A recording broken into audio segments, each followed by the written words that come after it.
Hey, what's going on? Dr. Ben here with my friend Dan, Chiro, fellow Chiro. You're watching the Pre-Chiro podcast where we aim to demystify chiropractic and illustrate this really beautiful pathway that has so many different turns in it and so many different ways that you can navigate the terrain. So today we're speaking with Dan. He has tons of insight to share with you. And Dan, for the audience, pre-Chiro students, prospective students, people who are not yet in chiropractic school, how can you introduce yourself to them and also just welcome them to this path? Yeah, thanks, Ben. Glad to be here. My name is Dr. Daniel Mutter. I am currently in practice in Portland, Oregon. With if anybody's following the news right now, it's currently September 25th, and there is some serious stuff happening in this part of the country. And that's sort of the backdrop of the environment that everybody's in, but particularly in the city that I have my practice. Um, I've been in practice for about 7 years at this point. So I've been in an associateship, I've done my own thing, worked as an independent contractor, and I suspect that might be part of what we're going to get into as far as the journey to today. I did start my educational process. In undergrad, I studied classical philosophy, so I didn't come to chiropractic from a kind of medical perspective or a biology major or somebody who maybe thought they were going to go to medical school or something like that. It was much more abstract than that. And yeah, I really think that's helped to inform what I do and why I do it. And I do think that philosophy is one of the three pillars of what chiropractic is and what it represents and what it can be. Absolutely. I've had conversations with you in the past where you talk about philosophy with a capital P and philosophy Mm. with a lowercase p. Yeah, Can you get into chiropractic as a philosophy and then chiropractic philosophy? Maybe explore how you want to describe it, but how would you describe chiropractic philosophy to someone who's really, just getting tapped into chiropractic? great question. Um, well, as I mentioned before, I think that chiropractic rests on three pillars, and one of them is philosophy, which is kind of the orientation for where you're coming from, why you're doing what you're doing, kind of the bigger picture. And that is informed by and helps to inform the science, so the study of the body and health, anatomy and physiology, how energy gets expressed through matter. And then the third pillar is the art. So, how do you deliver and practice both the science and the philosophy in conjunction with each other?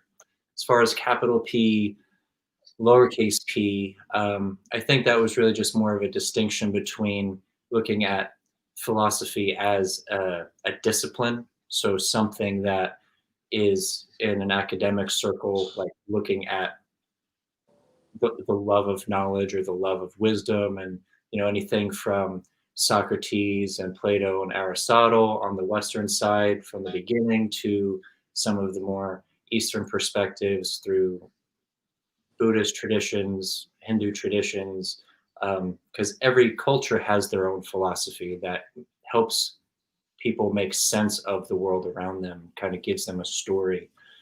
We've certainly inherited a more Greco-Roman direction, at least in the way that our classical institutions have been set up for formal learning. And what I mean by that is like looking at that influence of Greece and Rome in how we have educated our students. And that's been really helpful in one respect, but it's also been very limiting and narrowing in another one.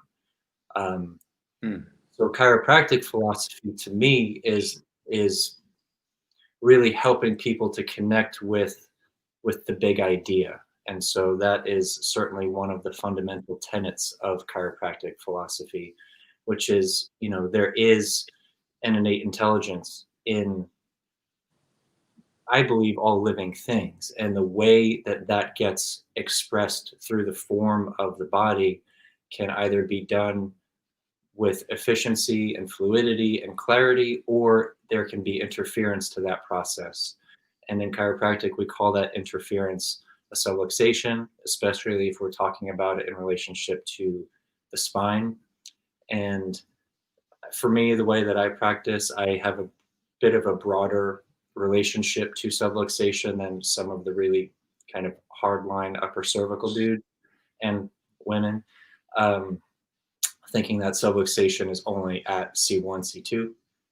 I do think that from a more broad philosophical point of view, the subluxation represents dis-ease in the body. It's the manifestation of interference in the physical form. So it's taking this abstract idea of energy or intelligence and looking at how it connects into and organizes and coordinates biological life. And in chiropractic, one of the main kind of connections and leaps forward that I think DD started and BJ expanded upon was drawing that bridge between saying there is this vitalistic element. So this idea that there is this animating force. And then what DD did was say, not only does it influence the body, but this is how. And the this is how is something that's been written into chiropractic from the beginning. And that's why we talk about the nervous system and the spine. And everything beyond that, I think, is a reflection of those two aspects of the person and of the body. So what is happening with the tone of the central nervous system and its tissues? So both the brain, the spinal cord, the fascial coverings that connect them, so the meninges, the ways that those anchor into the osseous part of the body, the skeletal system, and then how the shape, position, tone, and tension of that system in the deepest layer of the person gets reflected out to the other tissues. So when there is something like interference in that system, it can be mechanical, it can be mental emotional, because that's bidirectional. If something is going on in the mind and the emotional body, it will show up in the way that the physical body is presenting. It's the way that people communicate, both to other people and within their own experience.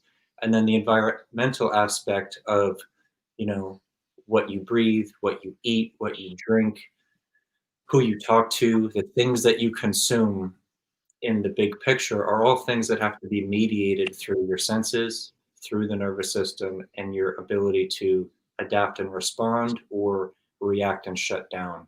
And I think all of that is tied really intricately to what we look at as chiropractors. And so this relationship of the energy and the intelligence and the expression of it through the form is why we look at the spine.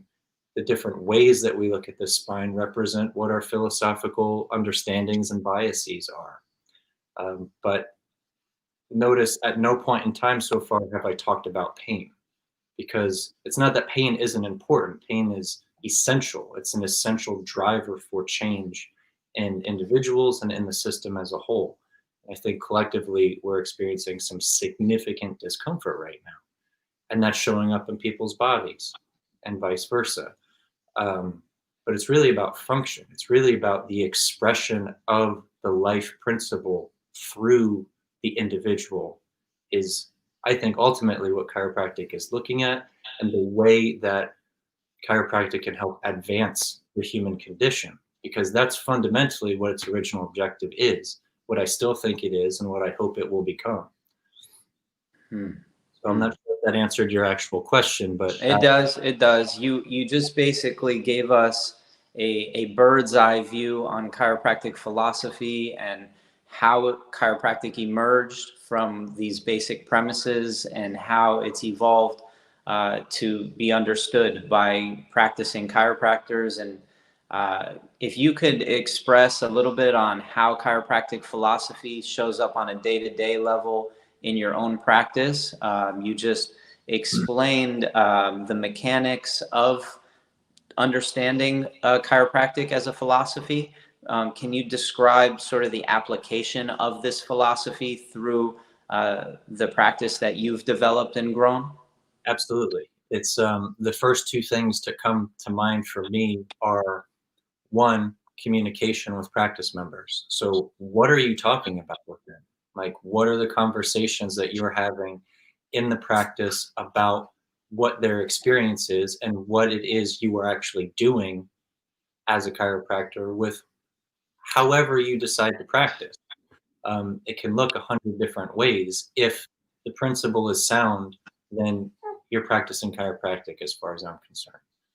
Um, So what that looks like for me is having conversations with people about their bodies. I talk about the form and the anatomy and the physiology and why these things are showing up for them in the ways that they are based on the clinical interpretation that I'm seeing with the things that I look at, what they're describing to me, how they're describing it, and really offering a perspective to people that kind of stretches the boundaries a little bit with maybe how they've been feeling what they've been feeling. So at no point in time is it about telling somebody that they're wrong or they shouldn't be feeling this or that, you know, this doesn't make any sense because they're the expert of their own body. And it's really your job, again, in my opinion, to help them get a deeper understanding about how their own body works and ways that they can continue to support and expand and enhance that relationship. And that that looks and sounds like function. It looks and sounds like movement. It looks and sounds like this is why I'm doing what I'm doing. This is how it relates to your nervous system. I do talk about the spine, but I don't talk about it mechanically all of the time. It really also depends on who you're talking to. If you're talking to an engineer, it's going to be different language, different metaphors, and different verbiage than somebody who's a poet. Mhm. So having that kind of fluency with understanding what you're doing and where you're coming from is really important. The other way that it shows up, the first way would be communication with people. The other way that it shows up for me is just really being as clear as possible with why I'm there. Why am I showing up? Where am I coming from on this particular day? And Mhm. ultimately, it has to be coming from a place of service because that is the essence of what you are offering to people. If Mhm. you're coming at it from kind of a restorative, mechanistic point of view, like this person has a problem and I need to fix it, or this person is broken, or this person has a diagnosis that needs treatment.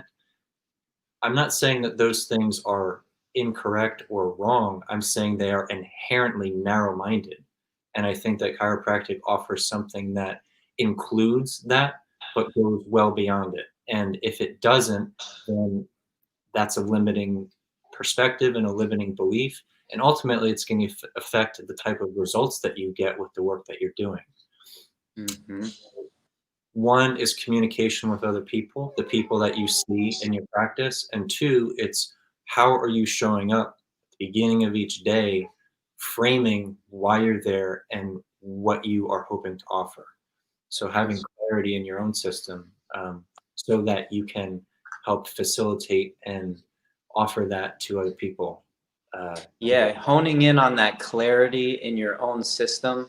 As chiropractors, the study of the philosophy often requires that we turn inward and we begin to reflect on our own belief systems. As systems that are, the belief system can be thought of as a different system, similar to the circulatory system or the cardiovascular system.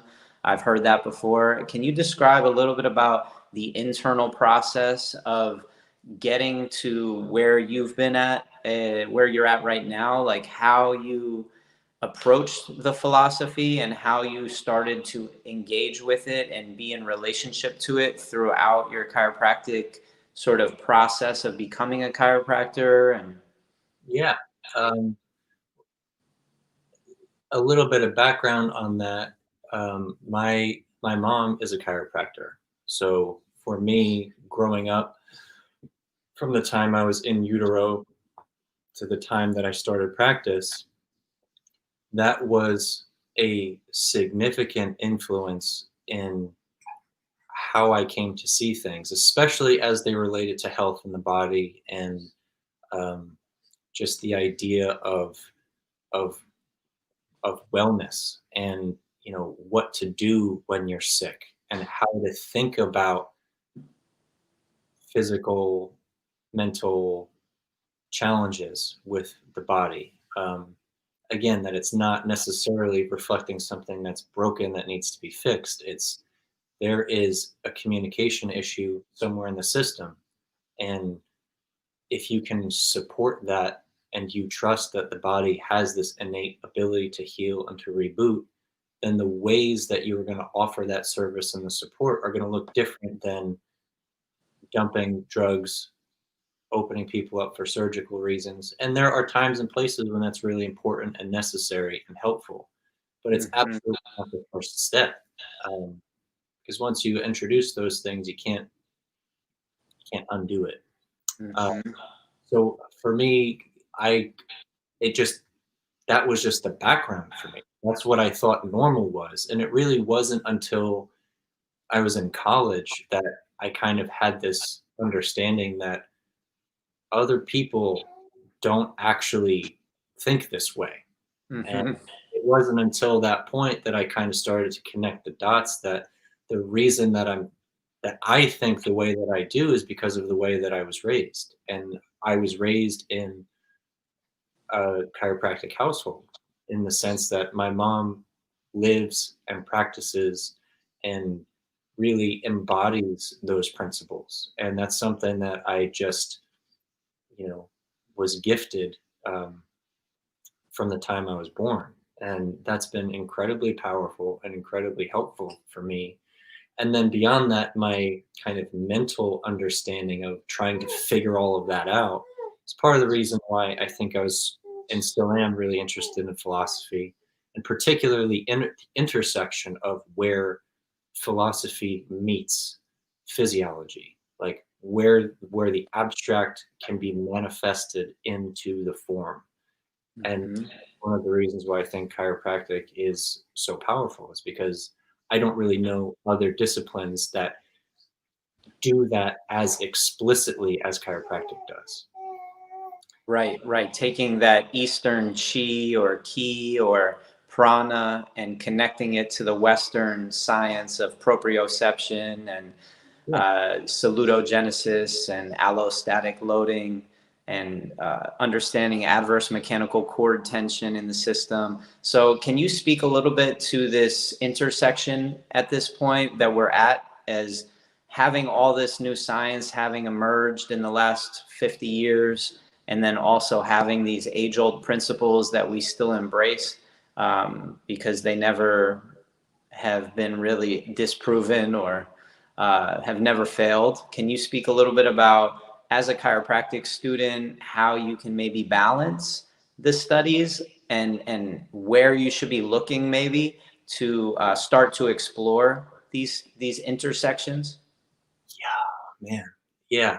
Uh, on that note, particularly from the student point of view, an insight that I received like at the very end of chiropractic school. So like I'm about to graduate, and probably one of the most important things that I learned about the process of the education of going to school and some of the major frustrations and issues and challenges that I felt personally and that my friends and classmates had also expressed um, about just the process. And it's like there's so much about what this curriculum is really demanding of you that it's not really clear how it's chiropractic or why it's chiropractic. And I do think that the school that I went to, which is Life West, did as good of a job as they could, considering the restraints and the constrictions of the system that they're in, which is regulated by the board and by all manner of other things. And there are other people that are more well versed in just the politics of that than I am. But the insight that I got was the role of chiropractic college is not to make you a good chiropractor. It's to give you the opportunity to pass the examinations that you need to pass in order to get your license. Like, that is their primary goal. And that's why the curriculum is structured in the way that it is. Because if you don't have a license, you don't get to practice. I mean, it's that simple. And so their main task and their main charge at that point is, how do we prepare students for the tests that we know they will need to get through? Once I realized that, it took so much of the charge out about what my frustration was, because that nobody ever explained that to me, and I don't know that they even know that. They might now. But the expectation that I had from day one going in is, I'm in chiropractic school, I'm going to learn how to be a chiropractor. That's part of it, but that's wasn't the primary objective of the curriculum and of the educational process. In an ideal world, I think that it should be. I think that would be phenomenal. And I look forward to a time when that balance starts to shift about what the primary question is. At the end of the day, right now, as a healthcare provider who is licensed by the individual states, going through those hoops to pass your board exams and everything else is still required. Part of the reason why it's required is because it's in the interest of public safety that people delivering healthcare services are trained and educated. That's a really important thing to acknowledge too. That's one piece of the puzzle. It's not the only thing, and that's not the reason why people get called to go to chiropractic school. They're not like, hey, I want to learn how to sit down and take tests. No, you've been inspired. Hopefully, you've been inspired in some way to want to help other people and to use your hands and to use your heart and to use your brain to do that. And chiropractic is a beautiful vehicle for that. But right now, I think it's still the case that the chiropractic curriculum, even in the philosophically strong schools, are still playing by the same rules as everybody else. And they can help to offset that with teaching technique and having philosophy talks and having philosophy classes, bringing speakers in and really helping to frame and offer resources to the students in that way. But my experience was such that that wasn't the primary goal. So as far as what a student can do to look at these things, is the most helpful thing for me going through the academic part was study your anatomy. Like, just that simple. You can literally never study enough about how the body works. And not just the anatomy, because I'm not talking about, these are the memorizations of the structures that you need to be able to stick a pin into. I'm talking about knowing what those structures are, what they do, how they relate to each other, the relationship that they have to the region, the organ systems, the rest of the body. And this is not like a rote memorization like, oh, this spinal nerve has this dermatome and myotome. That's really important to know. You should know that stuff. It goes back to that philosophical question of, why is this important?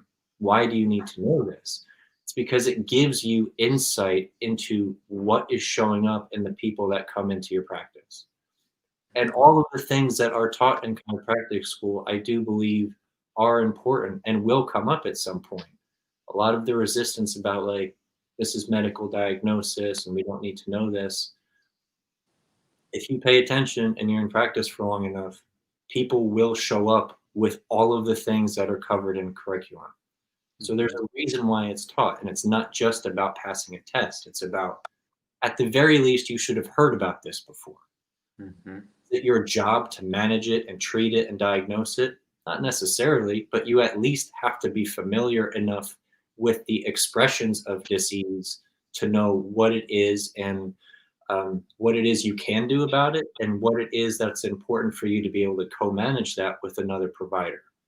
Mhm. But there are times and places when that's appropriate, and it's your responsibility as a healthcare practitioner to know how to work with other people. Mhm. So I would say study the anatomy, study the physiology, um, and as far as the context and the perspective of that, it really is what you resonate with. Like some people are going to read the Tao Te Ching and say, this is exactly what makes sense to me. Some people are going to read Marcus Aurelius and Stoicism and be like, yeah, this guy knows what's up. Um, Mhm. it it spans generations, it spans cultures, because I think ultimately all of the sages and all of the people who have passed down their insights through these different cultures and periods of time are all talking about the same thing. It's how do we come to better understand ourselves, and therefore how do we come to relate better to each other, more humanely, more compassionately. Um, and part of that is psychological, and part of that is energetic, and part of that is how well can you connect to your heart? How Mhm. well you create that balance between the mind, the heart, and the gut. All of those things have direct physiological correlates when you're also studying the anatomy. So, how does this stuff all fit together? It's a beautiful and elaborate and extraordinarily complex puzzle that you will never finish trying to solve. And that's part of the amazing thing about being in practice and about being a chiropractor, is because it is a constant opportunity to learn and to grow. And as you learn and grow, you become more effective at helping other people to learn to grow as well. Mhm.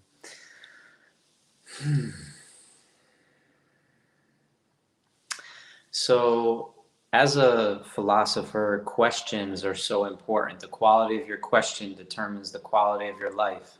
I've heard that said. Can you speak on some of the questions that guided you to study the specific forms of chiropractic expression? Speak to reorganizational healing, speak to network spinal, speak to just the path, the specific unique path that you've been attracted to and the questions that maybe led you there?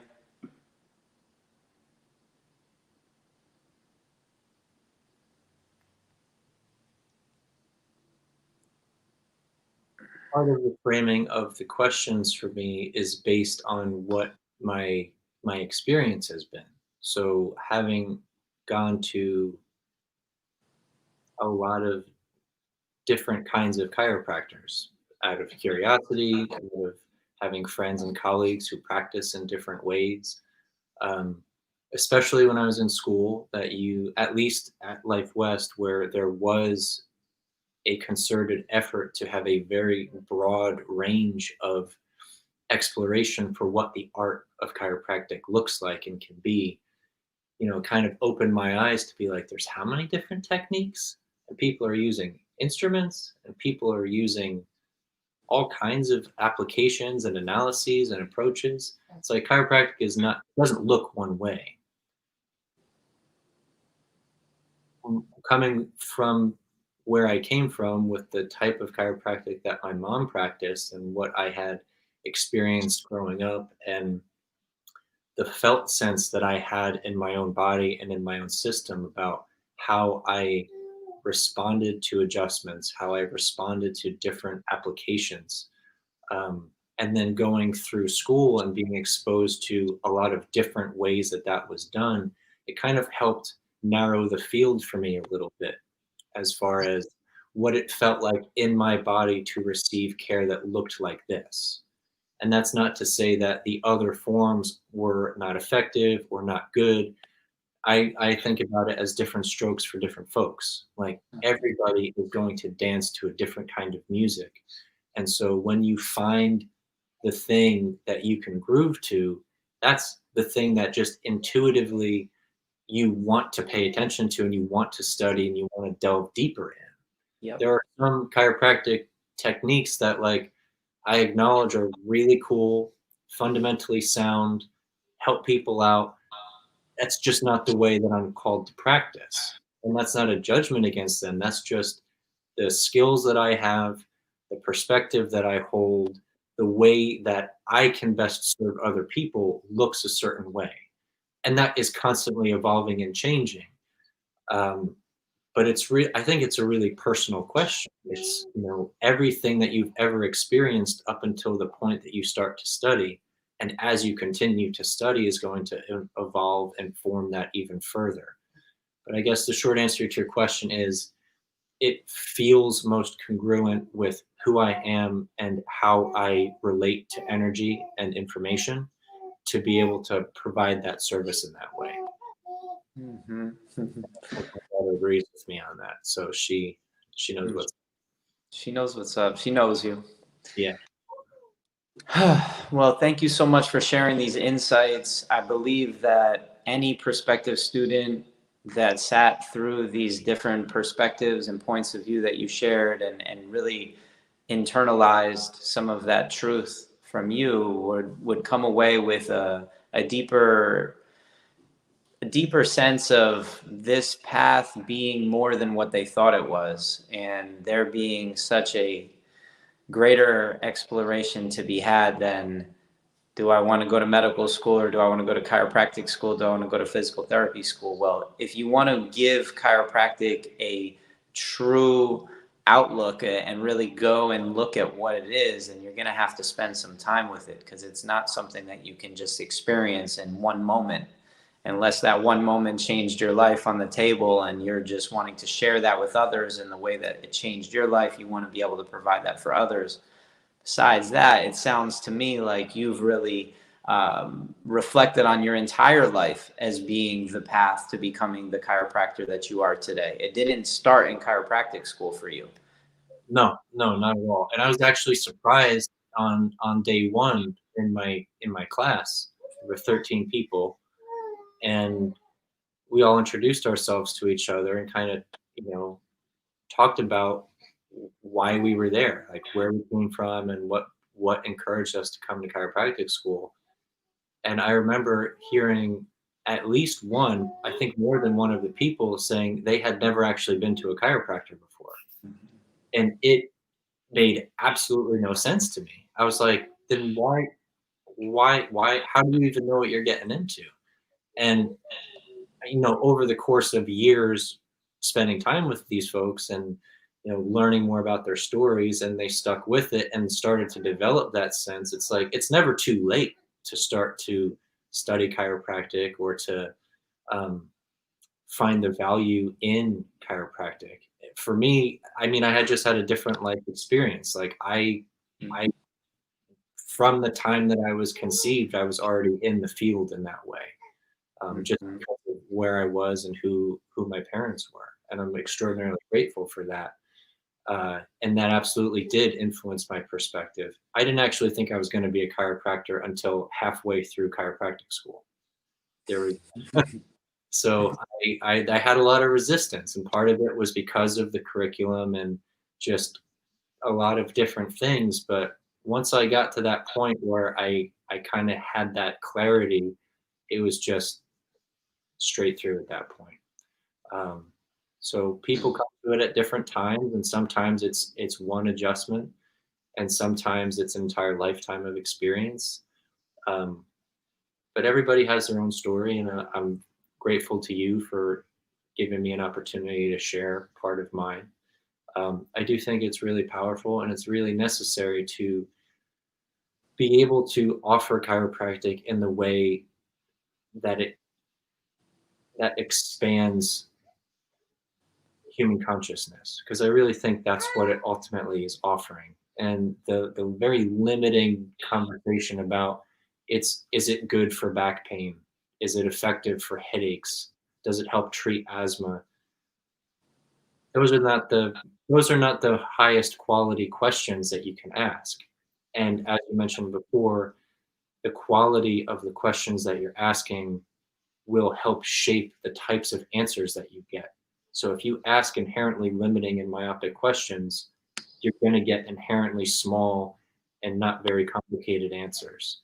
And What do you those, think about this question of how could chiropractic be different with the addition of pre-chiro, with this new extended process, really illustrating the stages that a prospective student can go through to become more convicted in this decision, more clear on what they're getting themselves into? How could that change the experience that chiropractors have, that the profession has? Could it change the coherence and resonance within the profession with the addition of pre-chiro? What comes to mind for you? uh, well, those are a few different questions. So can it change the coherence and the experience? I would say absolutely yes. The first thing that comes to mind for me is kind of a reflection of just fundamental practice management. And it's on the first visit when somebody comes in to schedule an appointment with you for whatever reason they decide, you have a conversation with them. And it's really important to figure out, why are they here? What are their expectations? What are they looking for? Um, it's not just about the OPQRST, going through their history to document what the chief complaint is. You have to do that too, but don't lose sight of the bigger picture. And so getting clarity about what they're looking for and where they are in their life at that particular point of view helps inform you what you need to do in that session and what you need to do moving forward. And so the relationship of what you're describing with pre-chiro is, on my first visit with people, I literally say, welcome to the office. How'd you find me? Why are you here? And I'm going to briefly describe to you what the order of events for today's visit is going to be. So I outline from the very beginning what we're going to do, why we're going to do it, how long it's going to take. And that will, at least from the very beginning, set them up to know, okay, this is what I'm in for today. Then we have visit to report of findings. This is what we found. This is what I'm seeing is going on. This is what I think I can help you out with. This is what I want to do about it. You give the information that you have available at the front end to let them make as informed of a decision as possible about who you are, about what you do, about why you're doing it, and what they can reasonably expect to see. That is very similar to what you're describing about what pre-chiro is offering, because everybody in my incoming class that I told you about just now, none of us had any idea what we were getting into. I think that that's probably true across the board, that there just isn't that clarity from the beginning about, this is what we're going to do, this is why we're going to do it, this is about how long it's going to take, and these are some things that you should know on the front end. If that conversation was had on day one, day two, I think it would significantly help to reframe for students, what to expect and what they need to prepare for. And that is one of the main functions that it sounds like to me pre-chiro is looking to do, when the need that it's looking to fill. Mm-hmm. Mm-hmm. Yeah, I really appreciate you sharing just that parallel between when somebody comes into your office, you want to get to know them, you want to understand their needs, what their desires are, what challenges they're going through, and get to know them. And I think that the pre-chiro process is saying, okay, if there's 5 stages of pre-chiro and the 5th stage is the admissions process, well, then there's 4 stages that we're missing out on to better understand the people that might be interested in coming to our school, so that we can get to know who they are, what they're looking for, and we can better serve their needs. I think that every school would function better knowing who these people truly are, as opposed to basing the decision on whether they can be admitted or not on an application, one essay and a couple of letters of recommendation, which is a character reference. So I think that goes both ways, because if one of the main metrics that the school is looking at is, what are graduation rates, what are test scores, the ability for a scholastic test to accurately measure competency, I think, has serious challenges in the first place. That's kind of a different conversation. But looking at it from the end backwards or from the beginning forwards, I think that's what it sounds like to me pre-Chiro is looking at, is how do you help people who either want to be, could be, or don't even know what chiropractic is, be introduced to the possibility on the front end. And by doing it that way, it really puts the onus on the school to say, these are the people that we are attracting. So what do we have to do, and how do we have to change to support those needs and those people while still being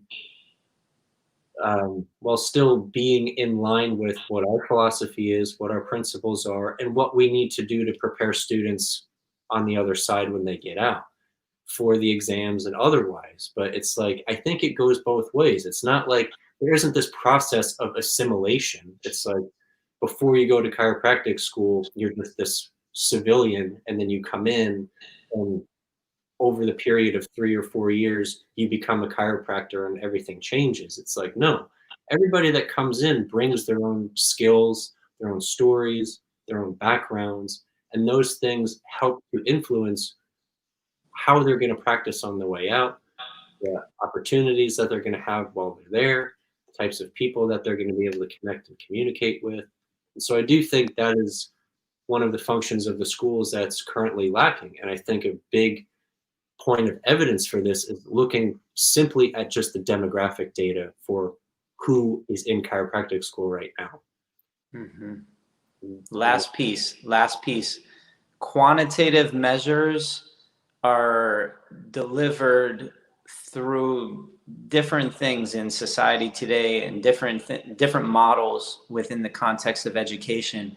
It's been shown, I believe, when I was looking at what the CCE bases a college's success on, or the accreditation process that a college has to go through in verifying that they're providing a quality chiropractic curriculum.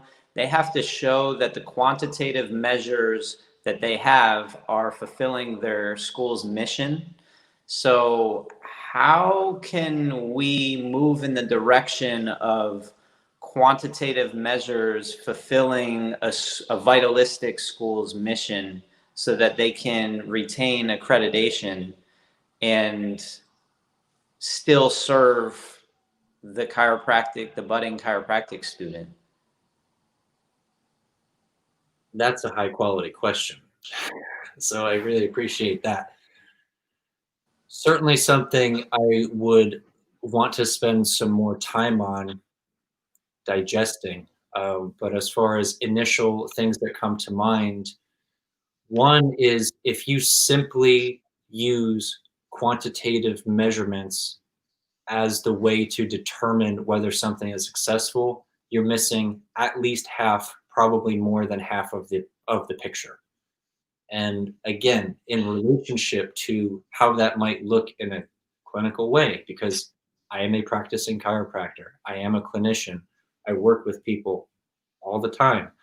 And what I talk to them about, especially with something as simple as range of motion, which is a really important thing to know. You can look at them and say, how far can you turn your head? You can either use an algometer, you can use an inclinometer, you can do any number of visual assessments to gauge how many degrees compared to normal orthopedic value do they have. That's a really important piece of information to know. If you judged the success or failure of your ability to deliver chiropractic care based solely on one thing, and that thing is only a quantitative measurement, you're not looking at the wealth of data that's arguably more important than that, which is qualitative. So it's not just how much can they move, it's how well do they move. That's a qualitative question. In the same way that having a qualitative assessment of the experience of people in the curriculum, the ability for them to communicate, the ability for them to demonstrate and document what they know and how they know it, because not everybody is going to primarily have written test taking skills as their strength. And so if that's the only avenue that you're judging people on to determine whether they're capable of delivering excellent chiropractic care, I mean, that's extraordinarily restricting, and I don't think it honors the diversity of learning styles and competencies that people have. Having a conversation with somebody is really important. Being able to, the biggest issue with that is it's going to take more time, it's going to take more money, and it requires people to care more than just looking at a black and white number on a test. So I don't have the answer to your question. How do we make quantitative measurements more reflective of assessing students' success or failure in school? I think it's a piece. I'm not saying throw it out, it's not important. I'm saying put it into context. Right now, it's the only thing. It should be a piece, and probably not even the strongest one, in my opinion, because there are people who are extraordinary chiropractors, and based on the classical assessment from a schooling point of view, maybe they weren't great students. Not because they aren't good students, but because the way that they were being asked to study and to demonstrate competency in the curriculum didn't work for them. Mm-hmm. That is not a straight line to say you didn't do well on your board exams, therefore you're not a good chiropractor. That's complete bullshit. Yep. So it is important. You do have to be able to pass tests. And that shouldn't be the be all and end all of your training to get out and serve the public and to do your work. Mm-hmm. Mm-hmm. Right on, brother. In effort to honor your time and beautiful Friday outside, let's get some fresh air. Thank you for sharing. I hope that some students were able to really grasp some of this, and that this is just the tip of the iceberg for them, that they really take this and they go deep internally, but also go deep into their studies. Are there any, like, right off the top of your head, sort of great texts, any great resources that you recommend students go and check out? Yes, off the top of my head. B.J. Palmer, volume 32 of the Green Books, The Science, Art, and Philosophy of Chiropractic. It is very short, it is very accessible. It may seem a little bit strange to some people without more of a context, but that will give you a really good introduction to who he is and where he's coming from, and kind of some of the historical perspective about where chiropractic was in the 50s. Next would be, I love anatomy trains. So Tom Myers, from that studying anatomy and physiology perspective, looking at the fascial relationships of how the body is connected, super powerful. Get yourself a copy of Gray's Anatomy, or even just an atlas of Gray's Anatomy, and just look at the pictures. If you don't even study them, if you can't pronounce the words, you'll get to that point, but just familiarize yourself with what the body looks like in its layers. And I would say, right now, something that I am currently reading that's been extraordinarily eye-opening for me is a book called Evolution's End by Joseph Chilton Pierce. And that is kind of looking, in my opinion, it's a chiropractic book. He's not a chiropractor. He doesn't talk about chiropractic, but the expression of intelligence through form is what he's talking about. He references the triune brain, so the evolutionary layers of how our central nervous system is set up, what that looks like in terms of our expression in an autonomic response reaction perspective, psychological considerations, how that relates to the growing nervous system of a child, covers a lot of ground, weaves in Shiva Tantrism and, neuroscience. It's really interesting. But that sort of thing, where there's that weaving of the science and the philosophy, I think is really powerful. So that would be, off the top of my head, a very, very, very short list. I know you're an avid reader. Thank you so much for sharing your perspective with us, Dan. I think that this was very eye-opening. I love the substance in what you're talking about is the essence of chiropractic, and we're just trying to keep it focused. Students will feel more supported if they hear this message and listen to it a couple times. There was so much in this discussion. We're going to try and do our best to cut it up and make it digestible, but we really want you to sit with this stuff. This is really us trying to be here for you so that you can make an informed decision on your path. And thank you for taking the time with us today. Thank you. I've got one more suggestion for students or prospective students. If you know a chiropractor that you like, or if you even just are looking online and you read somebody's website and it resonates with you and you're like, this person is speaking about things or offering a perspective that I want more information about, send them an email, call their office, just reach out and say, hey, I'm interested in chiropractic. I'm potentially going to chiropractic school.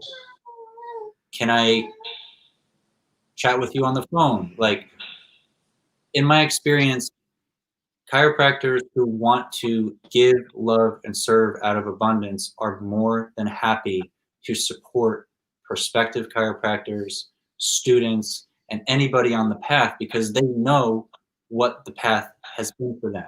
And so that support is there. It's going to be really hard for them, especially if they're in practice, especially if they have their own families, to go out and do that kind of outreach. But anytime I receive an email or a phone call and somebody is interested, I will absolutely make the time to connect with them because it's that important. And I don't think I'm the only one that shares that. So reach out to people who are speaking in a way that you connect with and get more information in that way. Mm-hmm. Perfect. Take that message to heart. Go out there and meet some chiropractors. Get educated, get informed, expand your context. So much more to it than you think. Thanks, Dan.